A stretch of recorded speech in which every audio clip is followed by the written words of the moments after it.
तो आज हम बात करने जा रहे हैं भारत में समसामयिक शिक्षा की। तो उसमें आज का हमारा टॉपिक है वैदिक काल में शिक्षा, यानी जो वैदिक काल में शिक्षा दी जाती थी उसी की आज हम बात करेंगे। तो आइए हम शुरू करते हैं। जो वैदिक काल का समय निर्धारित किया गया है वो 2500 से 1500 ईसा पूर्व तक निर्धारित किया गया है। और अगर हम बात करें वैदिक शिक्षा प्रणाली की, तो वैदिक शिक्षा प्रणाली को कई नामों से जाना जाता है, जैसे ब्राह्मणीय शिक्षा, हिंदू शिक्षा और अन्य भी कई नामों से जाना जाता है। अब बात करें अगर हम वैदिक काल की, तो ये दो भागों में डिवाइड किया गया था। पहला प्रारंभिक वैदिक काल, दूसरा उत्तर वैदिक काल। प्रारंभिक वैदिक काल को आई थिंक आप लोग को पता होगा कि हम ऋग्वैदिक काल भी कहते हैं, जिसमें ऋग्वेद की रचना की गई थी। तो प्रारंभिक वैदिक काल या ऋग्वैदिक काल 2500 से 1500 ईसा पूर्व और उत्तर वैदिक काल 1500 से 500 ईसा पूर्व तक का समय निर्धारित किया गया है।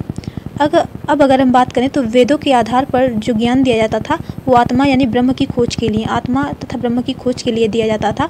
और वेदों की शिक्षा का मुख्य कारण जो माना जाता था, मुख्य उद्देश्य जो माना जाता था, वो मोक्ष का साधन या मोक्ष की प्राप्ति ये उसका प्रमुख उद्देश्य था। और इसमें आध्यात्मिक शिक्षा दी जाती थी। इसमें चारों वेद को भारतीय दर्शन के स्रोत माने जाते थे। इसमें जो चारों वेद थे वो भारतीय दर्शन के स्रोत माने जाते थे। और ऋग्वेद को आदिवेद के भी नाम से जाना जाता है। अब इसमें दो प्रकार की विद्या दी जाती थी, एक पराविद्या और एक अपराविद्या। अगर हम पराविद्या की बात करें तो ये ज्ञान, कर्म, उपासना आदि को पारलौकिक कहा जाता है, यानी जो लोग इस लौकिक से परे हो। और अगर हम अपराविद्या की बात करें, यानी इसमें लौकिक शिक्षा दी जाती थी, जैसे समाज हुआ, समाज की जो यह सामाजिक शिक्षा जो दी जाती है उसको हम लौकिक शिक्षा भी कहते हैं या अपराविद्या भी कहते हैं। तो हम सिंपल सा हम लोग को याद रखना है कि पराविद्या का मीन्स होता है पारलौकिक, जो इस संसार से परे हो, और अपराविद्या का मतलब होता है लौकिक, यानी जो सामाजिक विद्या होती है। अब हम ये देखते हैं वेद का अर्थ क्या होता है। तो वेद का जो अर्थ होता है वो होता है ज्ञान। वैदिक कालीन शिक्षा से तात्पर्य उस ज्ञान से है जो वेदों में सुरक्षित हैं, जो वेदों में सुरक्षित हैं तथा जो उस काल में प्रयोग किया जाता है। यानी वैदिक कालीन शिक्षा से तात्पर्य उस ज्ञान से है जो वेदों में सुरक्षित है तथा जो उस काल में प्रयोग किया जाता है। अब बात करेंगे व्यक्ति में, इसमें यहाँ पे शिक्षा कैसी दी जाती थी, तो व्यक्ति का सर्वांगीण विकास हो। वेदों में ऐसी शिक्षा दी जाती थी कि व्यक्ति का सर्वांगीण विकास का से तात्पर्य होता है कि सामाजिक, नैतिक, आर्थिक यानी सभी दिशों में जो विकास हो उसी को हम कहते हैं सर्वांगीण विकास। अब बात करेंगे वेद शब्द लिया किससे गया है। तो वेद जो लिया गया है वो विद्ध धातु से लिया गया है, और विद्ध धातु का अर्थ होता है ज्ञान प्राप्त करना। और ये जो शिक्षा थी वो दो रूपों में विभक्त थी वैदिक कालीन शिक्षा, एक प्रारंभिक शिक्षा, दूसरा उच्च शिक्षा। प्रारंभिक शिक्षा जो होती थी वो घर पे ही होती थी, यानी प्रारंभिक शिक्षा जो होती थी वो घर पे ही दी जाती थी। जब बालक 5 वर्ष का हो जाता था तो प्रारंभिक शिक्षा का आरंभ होता था, जिसको हम जब प्रारंभिक शिक्षा का आरंभ होता था तो इसमें एक संस्कार किया जाता था जिसको हम कहते हैं विद्यारंभ संस्कार। और ये संस्कार घर पे ही किया जाता था। जब बालक 5 वर्ष का हो जाता था तो पुरोहित को बुलाया जाता था और उन्हीं के द्वारा जो है यह संस्कार संपन्न करवाया जाता था। और पुरोहित जो होते थे वो बच्चों को नहला धुला कर, वस्त्र पहनाकर, चावल बिछाते थे और बच्चे की उंगली पकड़कर उसमें एक वर्णमाला का एक अक्षर उसी चावल में उससे बनवाते थे, और जिससे विद्यारंभ संस्कार शुरू हो जाता था। और ये विद्यारंभ संस्कार घर पे ही होता था। अब बात करेंगे हम उच्च शिक्षा की। उच्च शिक्षा गुरुकुलों में दी जाती थी, यानी उच्च शिक्षा जो है वो घर पे नहीं होती थी, वो गुरुकुल में होती थी। उस समय गुरुकुल का प्रचलन था, जैसे आज हम स्कूल कॉलेजेस में जाते हैं। तो बात करेंगे उच्च शिक्षा के लिए, यहाँ पे एक संस्कार होता था। प्रारंभिक शिक्षा के लिए आप लोग याद रखेंगे, बहुत इंपॉर्टेंट है, विद्यारंभ संस्कार होता कब था, 5 वर्ष की आयु में। और उच्च शिक्षा के लिए होता था उपनयन संस्कार। उपनयन का अर्थ कई बार पूछ लेता है, तो उपनयन का जो अर्थ होता है वो गुरु के समीप ले जाना। उपनयन का अर्थ होता है गुरु के समीप ले जाना। यह इसकी जो आयु है वो कई वर्णों में विभक्त है, यानी इसकी शिक्षा गुरुकुलों में होती थी। उच्च शिक्षा के लिए उपनयन संस्कार होता था। उपनयन का अर्थ होता है गुरु के समीप ले जाना। और ये कितने एज में स्टार्ट होता था, तो इसमें वर्ण के अनुसार है।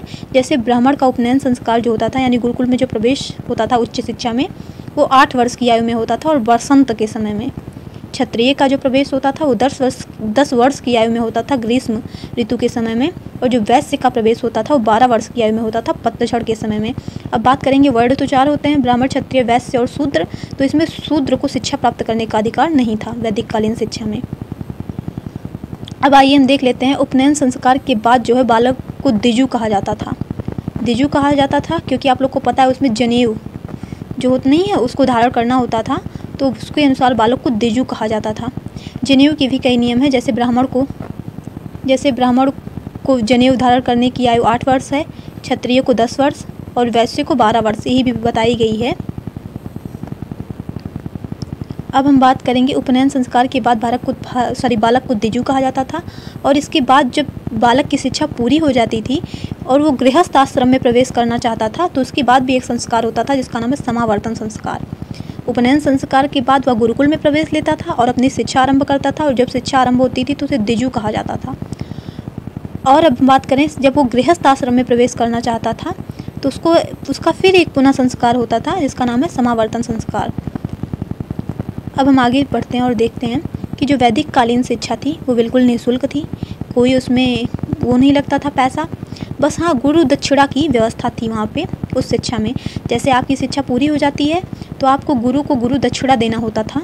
और इसमें एक प्रचलन और था, जैसे आप जब वहाँ शिक्षा ग्रहण करने जाते थे गुरुकुलों में, तो आपको भिक्षा मांग के जो है उस गुरुकुल के लिए लाना होता था, भिक्षा मांग के, और अपना जीवन यापन उसी से गुरु का और शिष्यों का भी चलता रहता था। तो गुरु को आध्यात्मिक पिता माना जाता है, यानी वैदिक कालीन में जो शिक्षा यानी गुरु थे उनको आध्यात्मिक पिता माना जाता था। और उसमें जो शिक्षा का केंद्र था वो था हरिद्वार तथा विश्व भारती जैसे अंतर्राष्ट्रीय केंद्र आज भी देखने को मिलते हैं, यानी हरिद्वार विश्व भारती जैसे केंद्र जो हैं वो आज भी गुरुकुल में देखने को मिलते हैं। अब बात करेंगे पाठ्यक्रम कैसा था, शिक्षा का पाठ्यक्रम। तो वहाँ पे 2 प्रकार की शिक्षा होती थी, एक सामान्य शिक्षा और दूसरा विशिष्ट शिक्षा। परा विद्या मैंने आपको आगे बताया। अब बात करेंगे हम यहाँ डिटेल में सामान्य और विशिष्ट शिक्षा की। सामान्य और विशिष्ट शिक्षा की अगर हम बात करें तो मैंने इसको नीचे लिख दिया है और मैं स्पीड में आप लोग को इसलिए पढ़ा रही हूँ ताकि समय आप लोग का बचे और आप लोग ज़्यादा से ज़्यादा चीज़ें जो हैं कवर कर पाएँ। अब बात करेंगे सामान्य शिक्षा जो थी वो भाषा की शिक्षा दी जाती थी, यानी सामान्य शिक्षा भाषा की शिक्षा होती थी, जैसे संस्कृत भाषा की शिक्षा, नीति शास्त्र यानी धर्म और व्याकरण की शिक्षा, ये सामान्य शिक्षा थी। और वहाँ पे जो विशिष्ट शिक्षा थी जैसे ग्रंथों, कर्मकांडों, ज्योतिष विद्या, आयुर्विद्या, सैनिक विद्या, कृषि, पशुपालन, कला कौशल, राजनीति शास्त्र, भूगर्भ विज्ञान आदि जो है विशिष्ट शिक्षा में आ जाते हैं।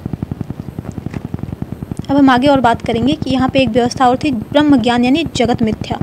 तो यहाँ पे जो व्यवस्था थी यानी ब्रह्म को ही वो सारा चीज़ सत्य मानते थे, और ये जो भौतिक जगत है वो जगत को मिथ्या मानते थे। मिथ्या का अर्थ होता है झूठ। अब बात करेंगे शिक्षा का उद्देश्य एवं आदर्श क्या था।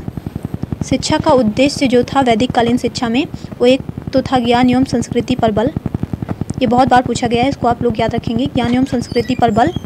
और फिर चित्त प्रवृत्तियों का विरोध, स्वास्थ्य एवं संरक्षण का संवर्धन, उसके बाद था चरित्र निर्माण और पवन व पवित्र भावना का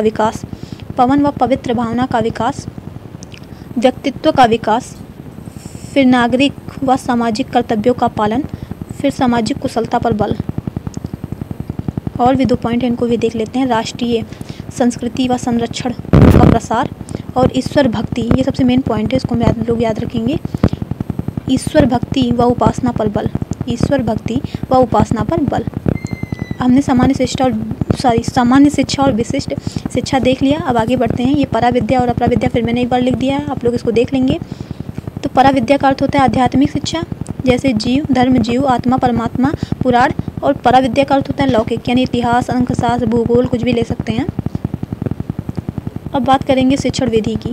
तो शिक्षण विधि आप लोग को सब पता ही होगा। शिक्षण विधि का जो होता था मौखिक होती थी, और भाषा की शिक्षा यानी संस्कृत भाषा में दिया जाता था। और जो शिक्षण विधि थी वो प्रश्नोत्तर विधि, प्रचलन विधि, व्याख्यान विधि, विश्लेषण, वाद विवाद विधि, कथा, ये सब विधि आदि प्रचलित थे। यहाँ पे मैं एक चीज़ मैं आप लोग को एक पॉइंट और बता देती हूँ। उसमें जो शिक्षा थी वो गुरु केंद्रित शिक्षा थी, यानी गुरु ही उसमें सर्वोपरि होता था, छात्र का कोई उसमें इम्पोर्टेंट रोल नहीं होता था। जो गुरु कहता था वो छात्रों को करना होता था। अब बात करेंगे शिक्षा के अन्य पक्ष की, यानी जन शिक्षा थी। उस समय स्त्री शिक्षा की व्यवस्था बहुत अच्छी नहीं थी, दयनीय थी। और व्यावसायिक शिक्षा भी दी जाती थी, जैसे 3 शिक्षा अन्य शिक्षा थे, जैसे सैनिक शिक्षा, चिकित्सा शिक्षा, वाणिज्य शिक्षा। अब वैदिक काल में शिक्षा के बहुत मुख्य केंद्र हुए हैं, जिसमें तो तक्षशिला बहुत ही फेमस केंद्र रहा है। आई थिंक आप लोग को पता होगा, राजा तक्ष ने इसको बनवाया था। तो एक तो हो गया शिक्षा के केंद्र, मुख्य केंद्र में पहला तक्षशिला। चाणक्य ने भी अपनी शिक्षा यहीं ग्रहण की थी, चाणक्य यहाँ पढ़ाते थे। उसके बाद बात करेंगे हम मिथिला, कैकेय, प्रयाग, काशी और कांची।